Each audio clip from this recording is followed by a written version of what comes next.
बच्चे की डिलीवरी के बाद ये पंजीरी हर माँ को खानी ही चाहिए। डिलीवरी चाहे नॉर्मल हो या फिर सी सेक्शन वाली। बच्चे की पैदाइश के बाद औरत का जिस्म एकदम डैमेज हो जाता है, हड्डियां कमजोर हो जाती हैं और जिस्म को प्रोटीन की जरूरत होती है। अगर इन गर्मियों में आपके पास भी बेबी हुआ है तो ये वाली पंजीरी आप लाजमी बनाकर खाएं। इसको खाने से जिस्म का एक एक जोड़ लोहे की तरह मजबूत होगा और जिस्म की सारी कमजोरी खत्म हो जाएगी और ज्यादा दूध भी बनेगा। और खास तौर पर मेरी वो बहनें जिनको ससुराल वाले डिलीवरी के बाद कुछ खाने को नहीं देते, तो ये वाली पंजीरी आप बनाकर डिलीवरी के 1 साल बाद भी खा सकते हैं। ताकत का खजाना है ये पंजीरी। सबसे पहले हमें चाहिए आधा किलो भुने हुए काले चने। ये छिलकों वाले काले चने, छिलके मैंने उतार दिए और जो बाकी के बचे हुए चने थे मैंने आधा किलो चनों को ग्राइंड करके इसका फाइन सा पाउडर बना लिया है। अब चूल्हे के ऊपर एक खाली पैन में 200 ग्राम फूल मखाना को डालकर इसको 3 से 4 मिनट के लिए पका लें। फूल मखाना ढेर सारे विटामिन, कैल्शियम, प्रोटीन, मिनरल्स का खजाना होता है। रोजाना फूल मखाना खाने से मसल स्ट्रॉन्ग होते हैं और ये खून की कमी को पूरा करते हैं। तकरीबन 3 से 4 मिनट फूल मखाना को पका के चूल्हे से उतार लें। अब इसी खाली पैन को दोबारा चूल्हे के ऊपर रखें। इसमें 1 कप देसी घी को डाल दें। जब ये देसी घी गर्म हो जाए तो इसमें 300 ग्राम काजू, 300 ग्राम बादाम,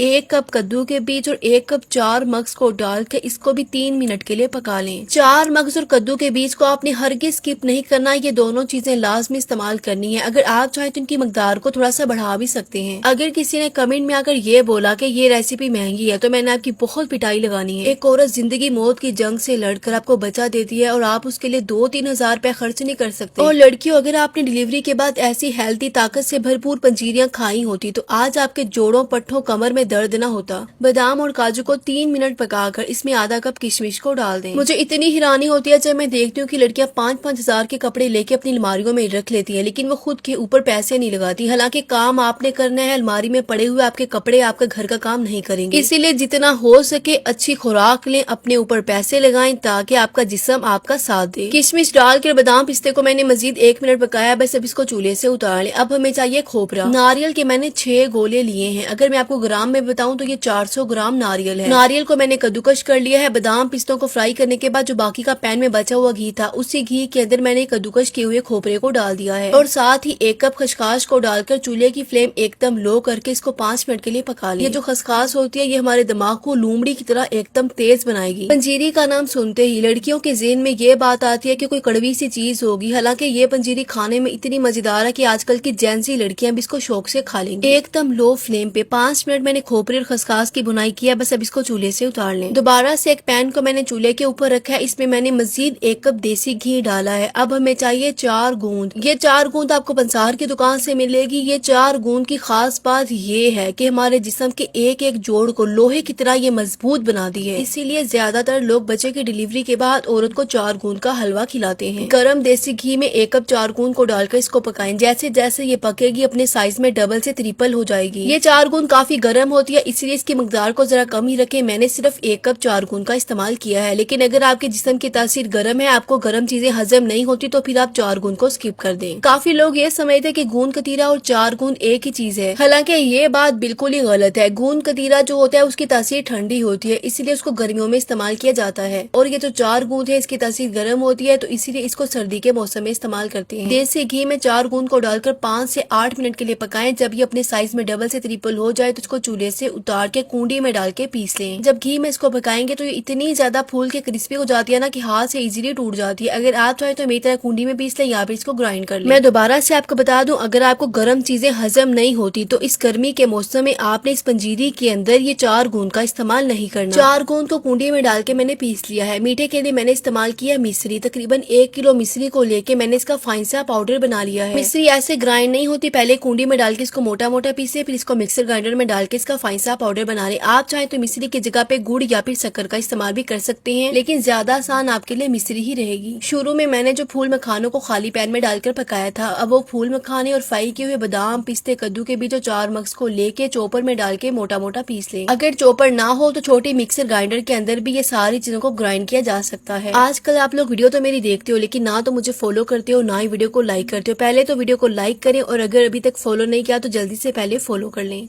भुने हुए काले चने का पाउडर, चूल्हे के ऊपर पकाया गया खोपरा और खसखस वाला मिक्सचर, साथ ही ग्राइंड किया हुआ मिश्री का पाउडर और 1 चम्मच सौंठ पाउडर को डाल दें। अच्छा, ये सौंठ पाउडर भी आपको बाजार की दुकान से मिलेगा। खुश्क अदरक के पाउडर को सौंठ पाउडर कहते हैं। और एंड पे डाले इसमें कुंडी में पीसा हुआ 4 गूंद वाला मिक्सर। अब ये सारी चीजों को अच्छे से मिक्स कर लें। बीमारी में आपके ससुराल वाले काम आए या ना आए, लेकिन ये ताकत से भरपूर पंजीरी आपका साथ नहीं छोड़ेगी, आपको हर किस्म की बीमारियों से बचाएगी। ये पंजीरी खाने में इतनी मजेदार है ना, दिल करता है बस खाते जाओ खाते जाओ। और आप इसको बना के तकरीबन 2 महीने के लिए रख सकते हैं। 2 महीने के बाद इसके जायके में थोड़ा सा फर्क आ जाएगा। ताकत से भरपूर ऐसी मैजिकल पंजीरी जो के रखेगी आपको सारा साल की बीमारियों से दूर और आपके जोड़ों पट्टों को बनाएगी लोहे की तरह मजबूत। इस ताकत से भरपूर पंजीरी में आपको ढेरों ढेर कैल्शियम, प्रोटीन, मिनरल्स और विटामिन मिलेंगे। इसलिए इसको आज ही बनाएं और इसको रोजाना ही खाएं। अगर आपके घर में भी किसी बहन बेटी के पास बेबी हुआ है तो ये वाली पंजीरी उसको लाजमी खिलाएं, क्योंकि डिलीवरी के बाद हड्डियां बहुत कमजोर हो जाती हैं और जिस्म को ताकत से भरपूर चीजों की जरूरत होती है। इसीलिए ये पंजीरी उनको लाजमी खिलाएं। जरूर ट्राई करें। अगर वीडियो जरा भी अच्छी लगी है तो लाइक कर दे। मजीद आसान रेसिपीज के लिए अपनी बहन को फॉलो कर लें। Thank you.